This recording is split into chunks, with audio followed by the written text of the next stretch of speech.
Olá pessoal, nessa aula nós vamos estudar o crescimento de funções, né, utilizadas para comparar a eficiência de dois algoritmos quaisquer. Então, para isso, nós vamos estudar as notações Big O, Theta, Little Ômega e falar dos exercícios referentes a essa aula. Na aula passada, nós aprendemos, a partir do Insertion Sort, a analisar um algoritmo e encontrar a sua função que representa o custo computacional. Nós vimos na aula passada que toda linha de código tem um custo associado e devemos analisar a quantidade de vezes que uma determinada linha é executada.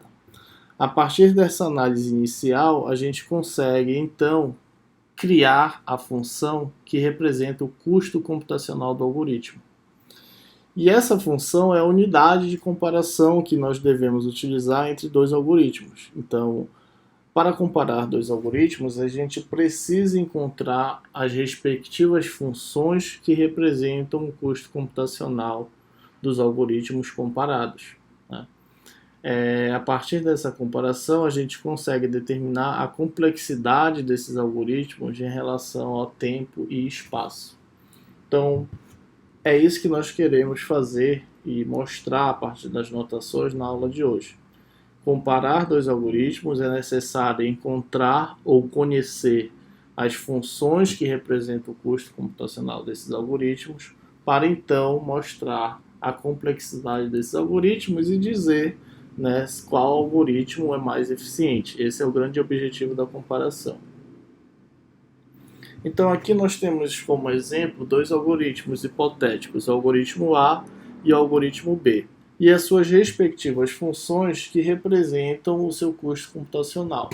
Então no algoritmo A, né, considerando que se fez uma análise dele, ao final encontramos uma função f de n que representa o custo computacional desta forma, n ao quadrado mais 2n mais 1.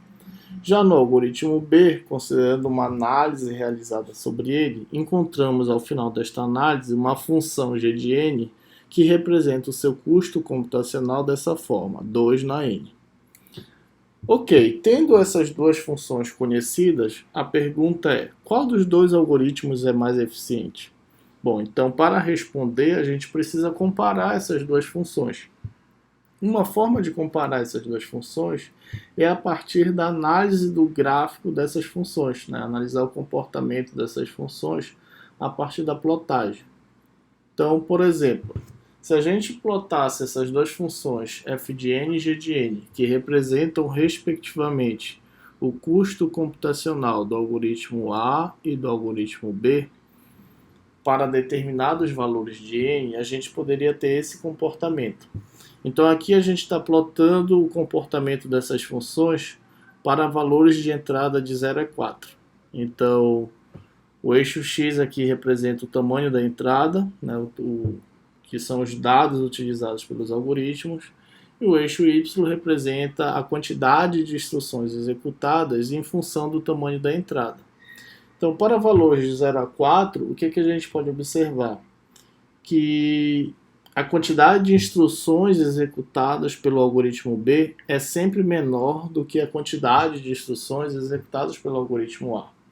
Ou seja, o custo computacional da função g de n é menor do que o custo computacional da função f de n. Então, para valores de n até 4, a gente pode considerar que o algoritmo B é mais eficiente do que o algoritmo A. Bom, mas nesse tipo de análise a gente não pode considerar apenas pequenos valores. A gente precisa considerar uma faixa de valores mais significativas aí para o tamanho da entrada. Por exemplo, se eu analisar essas duas funções, f de n e g de n, só que agora para o intervalo de 0 a 8, a gente já consegue observar uma mudança de comportamento dessas duas funções. A partir de um certo ponto, que seria este aqui, a gente consegue perceber que a quantidade de instruções executadas pelo algoritmo B, representada pela função g de n, é muito maior do que a quantidade de instruções executadas pelo algoritmo A, representada pela função f de n.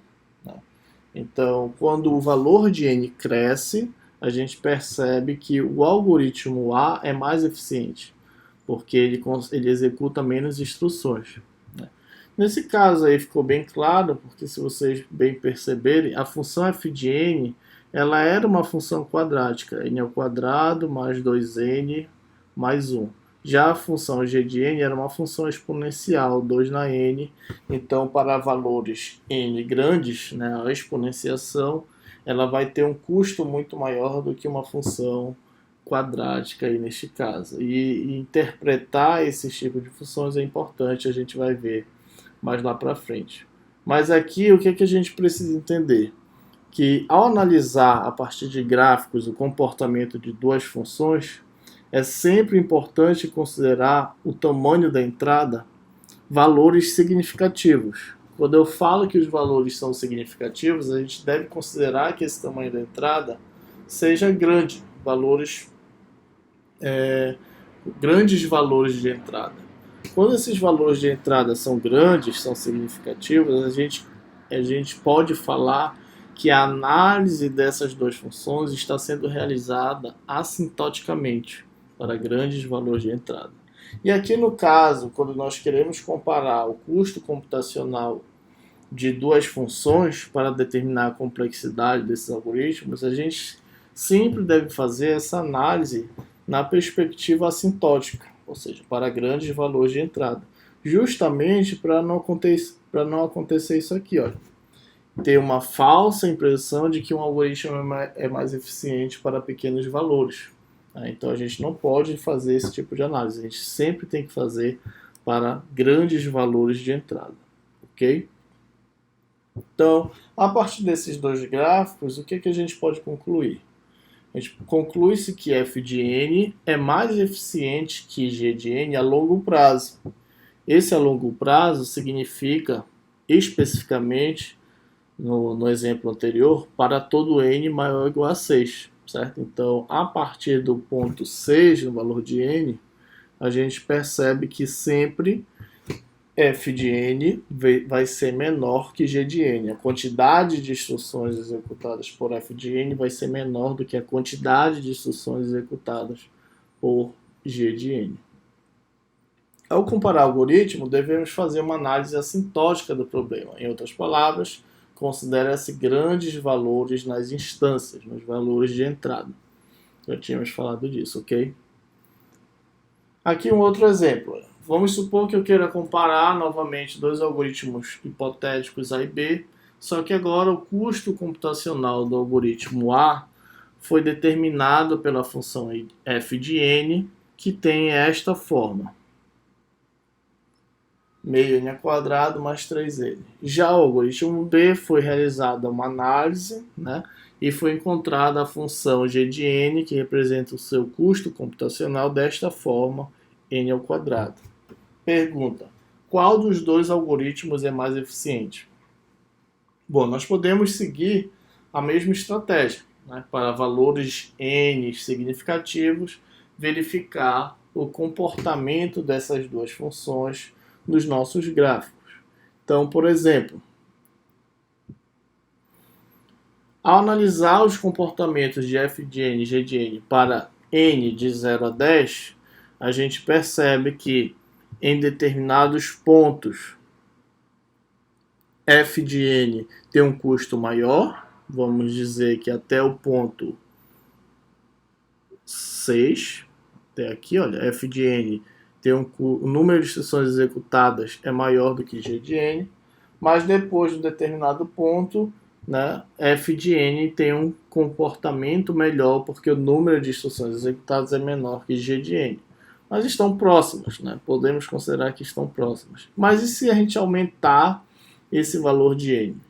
Bom, se a gente aumentar, aqui olha, para n de 0 a 1 milhão, o que a gente pode perceber? Que f de n tem um comportamento melhor do que g de n, ou seja, o algoritmo A, podemos concluir dessa forma, é mais eficiente do que o algoritmo B. Bom, a partir dessa análise, sim, a gente pode concluir, né, porque está visivelmente na função, ela o número de instruções em função dos valores de entrada, f de n executa menos instruções que g de n. Sim, isso é verdade. Agora, assintoticamente, essa diferença é significativa? É isso que as notações que nós vamos estudar vai nos responder. Porque se nós analisarmos bem, a função f de n e g de n dada lá no exemplo, elas, no fundo, né, estão na mesma ordem. As duas são funções quadráticas. Então, se a gente perceber bem, se o número de instâncias, os valores de n crescer, isso, nos termos assintóticos, vai ser insignificante. Apesar de, na prática, o número de instruções ter uma certa diferença pelas constantes e pelo valor da primeira ordem aqui, 3 de n, mas, assintoticamente, isso é irrelevante. É isso que a utilização das notações vai nos trazer, essa simplificação para desprezar e manter a função, o custo computacional da função, proporcionalmente ao maior termo da função. Então a gente vai analisar as notações que nós vamos utilizar vai te dizer isso, né?